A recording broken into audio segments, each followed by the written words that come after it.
இப்போ விஜய் உடைய அந்த ஒரு பூஸ்ட்டுன்னு சொல்லுவாங்கள்ல, இப்போ ராக்கெட்டு கிளம்புறதுக்கு பூமியுடைய அந்த இதை தாண்டி போகிறதுக்கு ஒரு பூஸ்ட்டு தேவைப்படும். அது வரைக்குமான ஒரு புஷ்அப் வேணும்ல. ரெண்டாவது இவங்க கோபம் அடைந்திருக்கிறாருன்னு தெரியுதா? பரந்தூர் மேட்ரு யாரோ போனாங்க கண்டுக்கல. ஆனால் அதே பரந்தூருக்கு விஜய் போகும்போது நிதியமைச்சர் ஒரு நாளைக்கு முன்னாடி பேட்டி கொடுக்குறாரு. போயிட்டு வந்தோன்னே கவர்மெண்ட்டு ஒரு அறிக்கை கொடுக்கும். அப்போ இந்த விஷயங்களை விஜய் புரிந்து கொள்ள வேண்டும். அவருடைய பவர் என்னன்றது யானைக்கு தன் பலம் தெரியாது. அவருக்கு இந்த விஜயை பார்த்து பயப்படல. விஜய்க்கு பின்னாடி இருக்கிற அந்த வாக்காளர்கள், பெண்கள் வாக்குகள், இதெல்லாம் பார்த்து அரசு பயப்படுது. ஆர்எஸ் பாரதி நினச்சிக்கிட்டாரு இன்றைக்கி இருக்கிற 2K கிட்ஸ் 90K கிட்ஸ் அவங்களுக்கெல்லாம் கூட நம்ம சொல்கிறது சரியோ தப்போ அப்படின்னு. விஜய் பரந்தூர் போயிருக்காரு, இந்த விஷயம் பேசுனார் அப்படிங்கிறதுக்காக பேசின மாதிரி இல்லை. விஜய் வந்து பேசவே கூடாது திமுக பற்றி அப்படிங்கிற மாதிரி சொல்கிறார். படம் நடிங்க, உங்களுக்கு இன்னும் நாங்கள் வேணால் சொல்லி விட்றோம். ரஜினி பண்ணார்ல அந்த மாதிரி நல்லா வருஷத்துக்கு 2 படம் கொடுங்க. அதை விட்டுட்டு நாங்கள் தாங்க ஆட்சி செய்கிறதுக்கு நாங்கள் தான் இருக்கோம், நீங்கள் எதுக்குங்க? எம்ஜிஆர் ரசிகர்களை கொண்டு வந்து வச்சுக்கிட்டுலாம் பண்ணல. இவங்க சொன்னாங்க விசிலடிச்சாங்க குஞ்சுகளை வச்சுட்டு இவர் என்ன பண்ணுவார். எம்ஜிஆர்னா காமெடி பீஸுன்ற அளவுக்குலாம் பண்ணாங்க, விஜயகாந்த்லாம் அப்படி பண்ணாங்க அந்த மாதிரி. ஆனால் அதை மீறி எம்ஜிஆர் மக்கள் மனசில் இருந்தாருங்க, உணர்வுபூர்வமான ஒரு பிணைப்பு இருந்ததில்ல. அதனால் எம்ஜிஆர் ஒன்றுமே பண்ண முடியல. இந்த மாதிரி பண்ணுறியா, நான் ஆளை கொண்டு வரேன் பாருன்னு கரெக்டாக 82 தூக்கி அந்த அம்மா உள்ளே கொண்டு வந்தார். நல்ல பொறுப்பு கொடுத்தாரு. 84 அவங்க தமிழ்நாடு ஃபுல்லாக எம்ஜிஆர் ஹாஸ்பிட்டலில் இருக்கும்போது சுற்றுப்பயணம் பண்ணி உங்களை ஜெயிக்க விடாமல் பண்ணாங்க. இவரை மாதிரி ஆட்கள் வந்து இது ஒரு டெம்ப்ளேட் இவரும் இந்த மாதிரி வந்தால் அவர் பிடிச்சி போவாங்க அப்படின்னா. இப்போ விஜய் வந்துட்டார், என்ன சொல்கிறாரு? சித்தாந்த எதிரி, அரசியல் எதிரின்றார். சித்தாந்த எதிரி பாஜக மத்தியில் இருக்கிறது, அதை தாண்டி அவர்களுடைய கொள்கையை எங்களுக்கு எதிரின்றார். அரசியல் எதிரின்னு ஏன் சொல்கிறாரு? தமிழ்நாட்டில் நீங்கள் ஆண்டுகிட்டு இருக்கீங்க, நான் 26ல் உங்களை எதிர்த்து தான் நான் சண்டை போட போகிறேன், அதனால் நீங்கள் அரசியல் எதிரின்றாரு. நீங்கள் கட்சி ஆரம்பித்து கொஞ்சம் பண்ணுறீங்கன்னா அந்த பயம் அவங்களுக்கு வருது, அது இயற்கை. அதை இவர் இந்த மாதிரிலாம் தாடி அவர் ஏங்க அவர் ஆர்எஸ் பாரதி பேசாதா, நீதிபதிகளை பற்றி பேசினார்ல, அப்புறம் மன்னிப்பு கேட்டார்ல. அதனால் அவங்களுக்கு எதுனால மற்றவங்களுக்கு இவங்க தான் பிச்சை போடுவாங்க. இந்தாங்க நீ இப்படி இருக்குன்னா நான் தான், நீ இப்படி இருக்குன்னா நான் தான், நீ இப்படி இருக்குன்னா நான் தான். ஜெயலலிதாவுக்கு வாழ்வு கொடுத்த நாங்கள் தான், என் தலைவன் மட்டும் அன்று.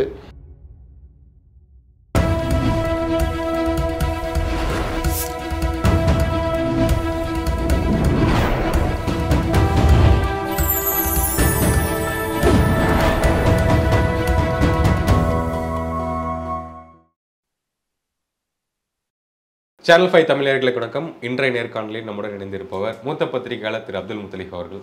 வணக்கம் சார். வணக்கம் சார். இப்போது விஜய் அவர்கள் வந்து பரந்தூர் வந்து போயிட்டு வந்துட்டார்.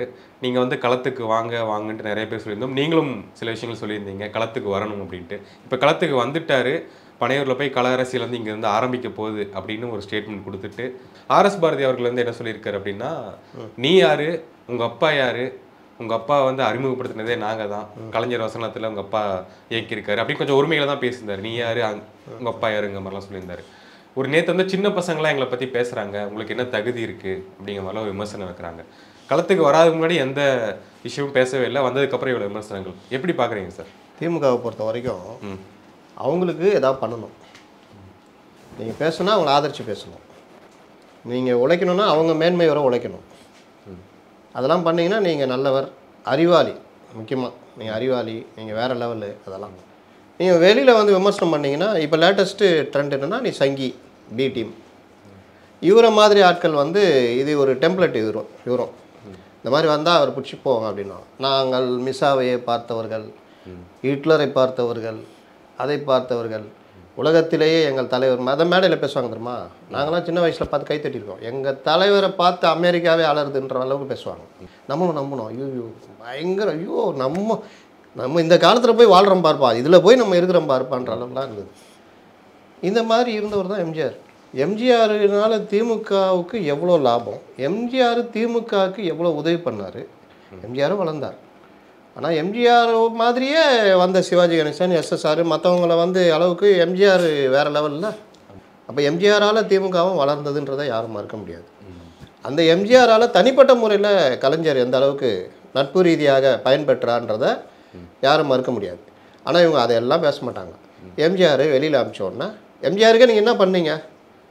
அவர் 50 வயதை கடந்து டாப் ஸ்டாராக இருக்கார், நடிச்சுக்கிட்டு இருக்கார். அவருக்கு போட்டியாக முத்தை கொண்டு வராங்க அப்படின்னு நினச்சிக்கிறாங்க அவங்க. ஒரு படம் ஹிட் அடித்தோடனே மன்றங்கள்லாம், எம்ஜிஆர் மன்றங்கள்லாம் இதுக்கு வரணுன்ற மாதிரி ஒரு நெருக்கடி வருது. எம்ஜிஆருக்கு ஒரு இன்செக்யூர் எப்போவுமே இருக்கும்.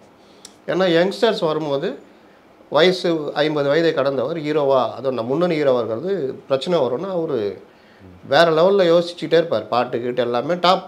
எம்ஜிஆர் தான் டாப் இருக்கிற வரைக்குமே, எப்போ அரசியலும் சரி இல்லையும் சரி. அப்போ அவருக்கு இயற்கையாகவே அந்த இன்செக்யூர் வரும்ல. அப்போ அந்த கோபத்தின் வெளிப்பாடு கட்சிக்குள்ளே நடக்கிற விஷயங்கள் பயன்படுத்திக்கிட்டு கருவேப்பிலை மாதிரி தூக்கி போடுற மாதிரி நடக்கும்பொழுது எம்ஜிஆர் சில கேள்விகள்லாம் வைக்கிறாரு, கேட்குறாரு. கடைசியாக 2 இடத்துல பேசுகிறாரு. இங்கே லாய்ஸ் ரோட்டில் கடைசியாக பேசும்பொழுது எனக்கு என்னென்னு தூக்கி அவர் வெளியில் அடிக்கிறாங்க.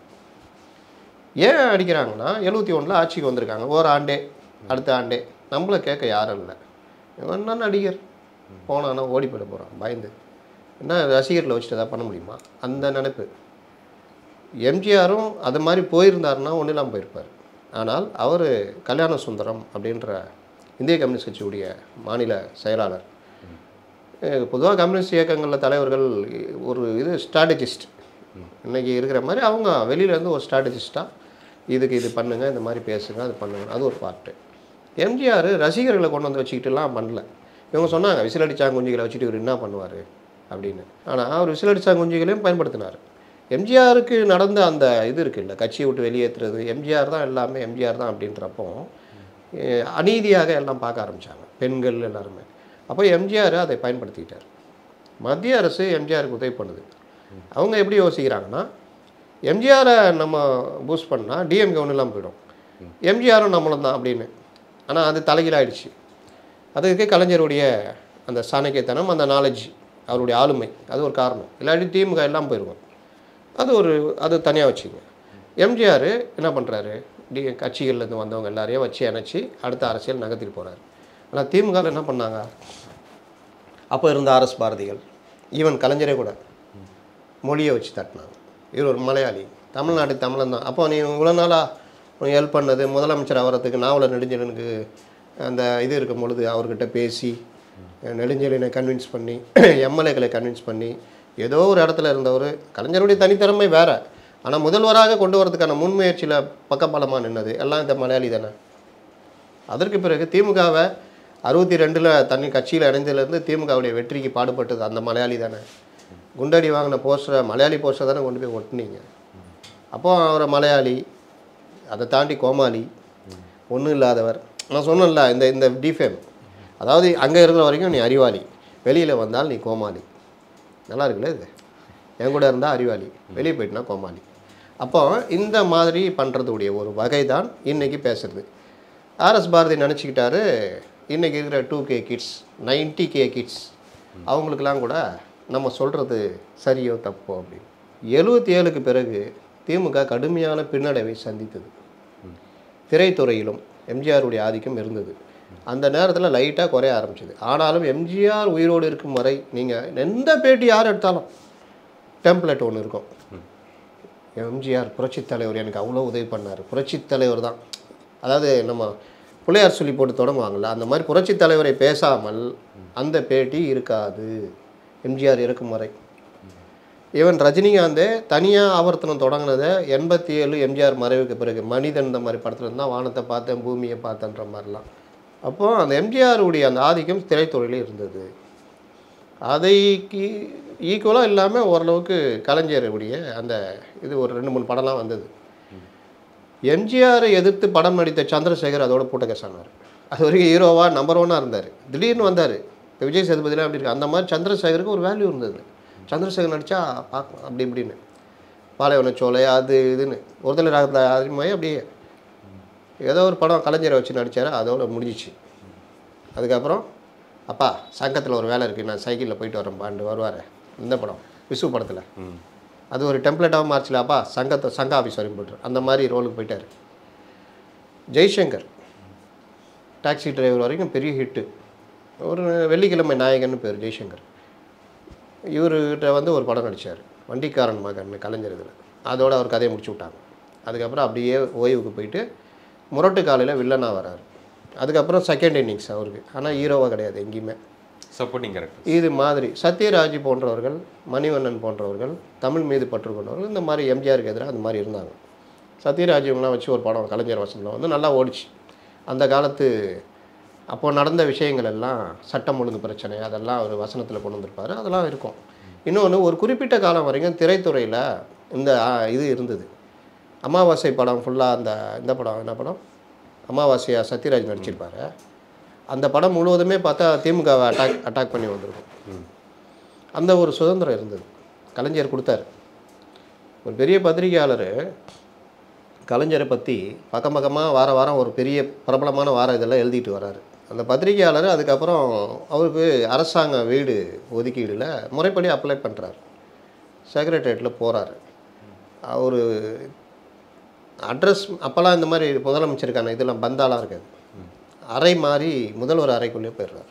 முதல்வர் கலைஞர் வாங்க உட்காருங்க அப்படின்ட்டு அவர் பாணியில் வாயா உட்காரு, என்ன இந்த மாதிரி வந்துட்டேன். ஸோ ஒன்றும் பிரச்சனை இல்லை, கூப்பிட்டு இது மாதிரி கேட்குறாரு. அது இது பண்ணுங்க, இல்லை முடிஞ்சிச்சு, ஏன் கோட்டா இருக்குல்ல மாதிரி கொடுத்துரு. அப்புறம் எப்படியா போகுது, பரவாயில்லையா, பார்த்து பண்ணு. அந்த நேரத்தில் அவர் இவர் எழுதின அந்த வார பத்திரிகை அங்கே இருந்திருக்கு, பிரபல பத்திரிகையாளர்.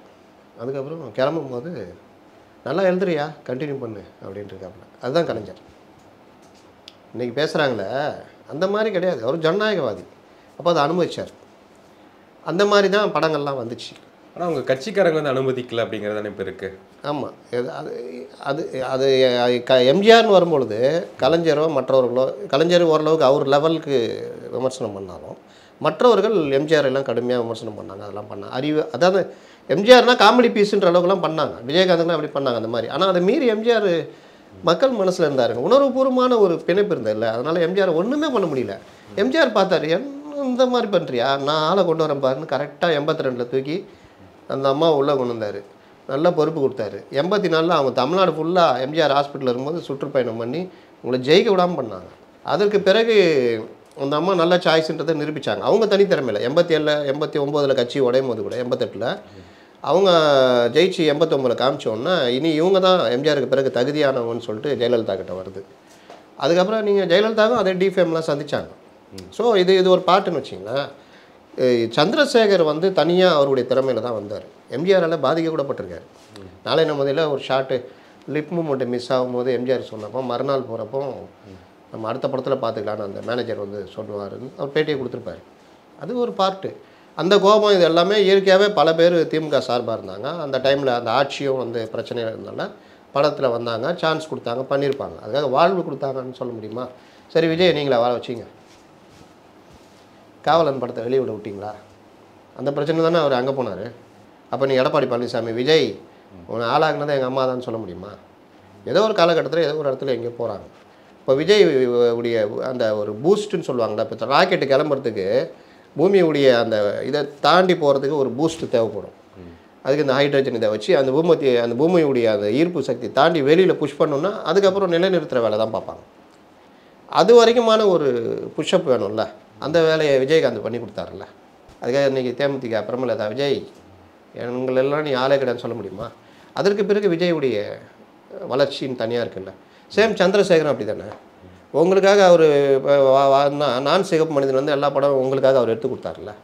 அன்றைக்கி உங்கள் அரசியலுக்கு அது பயன்பட்டுச்சு இல்லை. நான் சிகப்பு மனிதன்லாம் பார்த்தீங்கன்னா கிட்டத்தட்ட டிஎம் கவர்மெண்ட்டில் நடக்கிற அந்த விஷயங்கள்லாம் வச்சு எடுக்கிற படம். அப்போ எஸ்எஸ்சியை போய் தேவையில்லாமல் அம்பளுக்கிறது தானே. ரெண்டாவது இவங்க கோபம் அடைந்திருக்கிறார்கள்னு தெரியுதா? பரந்தூர் மேட்ரு யாரோ போனாங்க கண்டுக்கல. ஆனால் அதே பரந்தூருக்கு விஜய் போகும்போது நிதியமைச்சர் ஒரு நாளைக்கு முன்னாடி பேட்டி கொடுக்குறாரு. போயிட்டு வந்தோன்னே கவர்மெண்ட்டு ஒரு அறிக்கை கொடுக்குது. அப்போ இந்த விஷயங்களை விஜய் புரிந்து கொள்ள வேண்டும். அவருடைய பவர் என்னன்றது யானைக்கு தன் பலம் தெரியாதுன்னு அவருக்கு இந்த விஜயை பார்த்து பயப்படல. விஜய்க்கு பின்னாடி இருக்கிற அந்த வாக்காளர்கள், பெண்கள் வாக்குகள் இதெல்லாம் பார்த்து அரசு பயப்படுது. அதே விஜய் வந்து இப்போது விஜய் பரந்தூர் போயிருக்காரு, இந்த விஷயம் பேசினார் அப்படிங்கிறதுக்காக பேசின மாதிரி இல்லை. விஜய் வந்து பேசவே கூடாது திமுக பற்றி அப்படிங்கிற மாதிரி சொல்கிறாரு. அதுதாங்க சொல்கிறேன். நீ ஜாலியாக இருங்க, உங்களுக்கு என்ன வேணும்? 4 யூடியூப் சேனல் ஆரம்பித்து தட்டுமா? படம் நடிங்க, உங்களுக்கு இன்னும் நாங்கள் வேணால் சொல்லி விட்றோம். ரஜினி பண்ணார்ல அந்த மாதிரி நல்லா வருஷத்துக்கு 2 படம் கொடுங்க, நாங்களே எல்லாம் பண்ணித்தரோம். ஜாலியாக இருங்க. அப்பப்போ நாங்கள் எதாவது விழா நடத்தும் போது வாங்க பேசுங்க. அதை விட்டுட்டு நாங்கள் தாங்க ஆட்சி செய்கிறதுக்கு நாங்கள் தான் இருக்கோம், நீங்கள் எதுக்குங்க நடிக்கிறத பாருங்கள். எம்ஜிஆருங்க தான் நடந்தது, ஆட்சி செய்ய நாங்கள் இருக்கிறோம், நீ நடிக்கிற வேலையை பாரு. அப்போ ரஜினி அவர்களையும் வந்து இந்த மாதிரி தான் ஒரு கட்டுக்கோப்பில் வச்சிருக்காங்க. யாரோ ஆசைப்படுகிறார்கள். ஸ்டாலின் பேட்டி கொடுத்தாரு.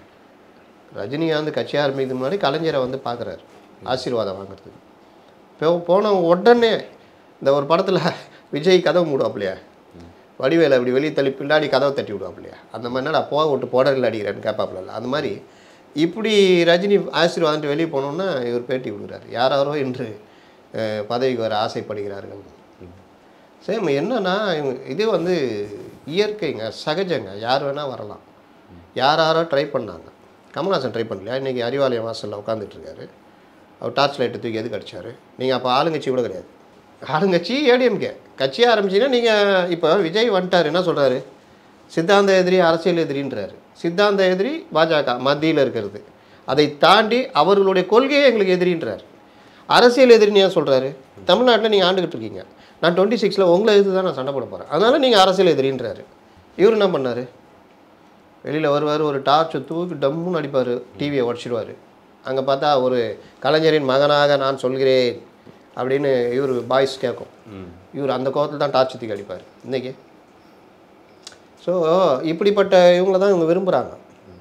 ஆனால் நீங்கள் கட்சி ஆரம்பித்து கொஞ்சம் பண்ணுறீங்கன்னா அந்த பயம் அவங்களுக்கு வருது, அது இயற்கை. அதை இவர் இந்த மாதிரிலாம் அவர் அவர் அரசு பாரதி பேசாதா, நீதிபதிகளை பற்றி பேசினார்ல, அப்புறம் மன்னிப்பு கேட்டார்ல. அதனால் அவங்களுக்கு எதுனால மற்றவங்களுக்கு இவங்க தான் பிச்சை போடுவாங்க. இந்தாங்க, நீ இப்படி இருக்குன்னா நான் தான், நீ இப்படி இருக்குன்னா நான் தான், நீ இப்படி இருக்குன்னா நான் தான். ஜெயலலிதாவுக்கு வாழ்வு கொடுத்த நாங்கள் தான், என் தலைவன் மட்டும் அன்று அப்படின்னு தான் பேசுவாங்க. என் தலைவன் அனுமதினால்தான் தான் நீங்கள் முதலமைச்சர் ஆனீங்கன்னு வாங்க, எங்கள் தலைவன் சொல்லி தான் நீங்கள் வந்தீங்கன்னு வாங்க. அதனால் அந்த பேச்சு வந்து இயற்கையாக இதுதான் மக்களுக்கும் கோபம். நீங்கள் இந்த பேச்சு பேசுகிறீங்கல்ல, அதுதான் பார்க்கும்போது இவ்வளோ இதுவா அப்படியே வேலையை பார்த்து போயிடுவான். சரி சும்மா தான் போகிறான் போலான்னு பார்த்தா ஓட்டு போடணும்னு மாற்றி குத்துவோம். அதனால் யாகாவாராயினும் நான் காக்க அப்படின்றது எல்லா இடத்துலையுமே பொருந்தும். அதனால தான் நீங்கள் அரசியல் பண்ணும்போது ரொம்ப பேர் ரொம்ப ஜாக்கிரதையாக பேசுவாங்க, அந்த இதோடு பேசுவாங்க. மீடியாலே அப்படி தான், நான் காக்காமல் போனால் சிறை கம்பிகள் தான். நீங்கள் விமர்சனமாக இருக்கணும், இஷ்யூவில் நிற்கணும் அப்படின்றது தான். ஓகே சார், தொடர்ந்து பேசுவோம். நேர்காணல் மிக்க நன்றி. வணக்கம். நன்றி.